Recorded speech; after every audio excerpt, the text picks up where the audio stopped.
বিসমিল্লাহির রহমানির রহিম।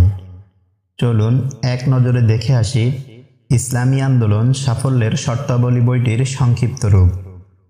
রচনায় সৈয়দ আবুল আলা মওদুদী, অনুবাদক আব্দুল মান্নান তালিব। বইটির ভূমিকায় তিনটি বিষয়ে আলোচনা করা হয়েছে: ১. হতাশার দিক, ২. আশার দিক, ৩. করণীয়।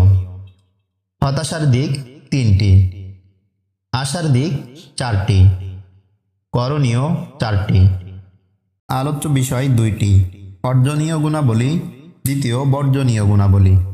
ইসলামী আন্দোলনের জন্য শর্ত ৫টি: ১. ব্যক্তিগত গুণাবলী, ২. দলীয় গুণাবলী, ৩. পূর্ণতাদানকারী গুণাবলী, ৪. মৌলিক ও অসৎ গুণাবলী, ৫. মানবিক দুর্বলতা।